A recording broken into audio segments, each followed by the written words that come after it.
we're off to help an individual who's struggling big time, young, very young person, struggling with identity issues today, who needs help, support, guidance and advice. Is that common that someone, I mean, I know we can't talk about the specifics of a case, but when we say young, younger than teenage or Oh yes, absolutely. I'm younger going to than give you an teenage? example. Certainly I knew had a gender issue when I was about 6, 7 years old. And when you hear about people like myself saying we were born in the wrong body, it's absolutely genuinely true. And there's enough medical research now to prove there's a critical chromosome switch which doesn't happen when you're only about 4 or 5 weeks old as an embryo, which doesn't happen. So, yeah, you do know very early. When you were that age, it wasn't talked about, was it? Totally taboo. So that's one of the reasons why I've done the gender change much later on.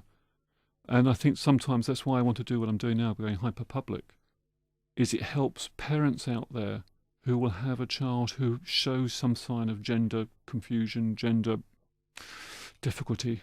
And if parents can understand that it's not their only child and this is really rare, but it's something which someone at pre-teens will start realising. And if the son wants to come home and say, "Mummy, I want to be a girl," or the other way around, the girl wants to be a boy, at least the parents can vaguely understand, and hopefully via what we're setting up, is find the support they may now need and the understanding. So is this your aim to educate schools? Yes, I mean, one of our stated aims now is, besides the individuals, we're out there at colleges, universities, all over the region, and we're talking about region plus going to go national. Just informing, educating. I can stand up in front of 200-300 people and ask them to ask any embarrassing question they want, and they do. What kind of questions do they ask? Very quickly, it's always to do with gender, whether you have certain bits of your anatomy left. That's always the first question. But also a question which always comes up is about, obviously, gender. For me, I'm changing gender, but also on the issue of sexuality as well. Who do I now fancy? Mm. And one of the things I did recently was attended an HR conference. And these people are meant to understand everything to do with people. One of the things I said was, the old version of me was heterosexual. The new version of me is heterosexual. So now who do I fancy? And most people get it right. The HR people really struggled because they thought there was a trick in there somewhere. And you could watch the collective steam coming out their ears. It was so funny to watch. It's a sensitive subject, gender, especially when, as we were talking about, to do with children. Do schools welcome your going to them and saying, this is what we can talk about, gender issues, let me speak to your students? Certainly when it comes to colleges and universities, that's not a problem because the children then effectively are out of compulsory education. When it comes to schools, the whole issue of sex education or anything of that sort of nature is always a tricky, sensitive point. Sometimes the parents will get in the way, the governors may not want that conversation. And I dare I say it, but some of the really religious schools have a fundamental problem with it. Are you surprised by that? I'm not surprised because my history and my background is me and the church have always, shall we say, not quite seen eye to eye.